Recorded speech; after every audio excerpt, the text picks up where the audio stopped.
आइए स्टार्ट करते हैं अपनी एक्सरसाइज का नेक्स्ट क्वेश्चन, जो कि हमारा क्वेश्चन नंबर 8 है। What is thermocouple?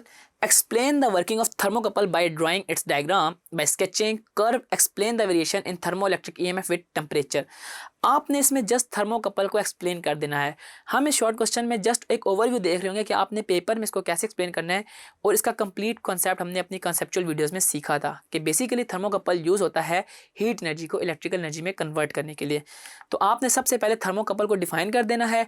थर्मोकपल को डिफाइन करने के बाद इसमें आपने इसकी एक्सप्लेनेशन बतानी है। एक्सप्लेनेशन इसकी वही है कि हमारे पास दो डिसिमिलर मेटल्स होते हैं और उनके साथ एक गैल्वेनोमीटर कनेक्ट होता है, और अगर हम एक पॉइंट पे हीट दे रहे हो तो दूसरे एंड पे हमारे पास इलेक्ट्रिसिटी जनरेट हो रही होती है। ठीक है, और इसमें हमने तीन चीज़ें पढ़ी थी, यानी कि ये वाला जो प्रोसेस है इसको हम सीबेक इफेक्ट भी बोल रहे होते थे, क्योंकि ये सबसे पहले थॉमस सीबेक एक साइंटिस्ट था, उसने ये डिस्कवर किया था।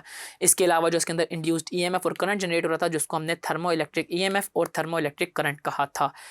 अब इसके बाद उन्होंने बताया कि by sketching the curve explain the variation thermoelectric EMF with temperature. आपने एक स्केच बताना है जिसमें हमारे पास थर्मो इलेक्ट्रिक ईएमएफ और टेम्परेचर के दरमियान एक वाजिया फ़र्क हमें पता चलेगा।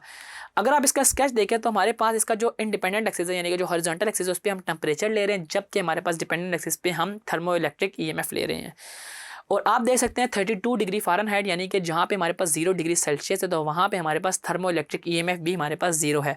और ये इंक्रीज़ होती है जो ही मैं टेम्परेचर को इंक्रीज़ करता हूँ, और ये मैक्सिमम जाती है 518 F पे, जिसको हम न्यूट्रल टेम्परेचर भी बोलते हैं, और इसको हम कैपिटल T और इसकी सबस्क्रिप्ट में हम लोग N लिखते हैं। ठीक है जी, TN से इसको रिप्रेजेंट करते हैं, और यहाँ पे हमारे पास मैक्सिमम ईएमएफ या थर्मो इलेक्ट्रिक ईएमएफ मैक्सिमम आ रही होती है। और जो ही हम यहाँ से टेम्परेचर इंक्रीज़ करते हैं तो हमारे पास थर्मो इलेक्ट्रिक ईएमएफ भी आहिस्ता आहिस्ता रिड्यूस होना शुरू हो जाती है, और ये 1004 फ़ारेनहाइट पे जाके हमारे पास थर्मो इलेक्ट्रिक ईएमएफ अगेन 0 हो जाती है। तो यूँ हमारा ये क्वेश्चन कंप्लीट होता है। अगर आपके पास पेपर में क्वेश्चन आए तो आपने इसी तरह थर्मोकपल को एक्सप्लेन करना है, उसकी डेफिनेशन बतानी है, और इसके अलावा उसके अंदर जो तीन फिनोमेनास हमने पढ़े थे, Seebeck effect, thermo electric EMF और थर्मो इलेक्ट्रिक करंट, और इसके अलावा हमने इसकी स्केचिंग को भी एक्सप्लेन कर देना है।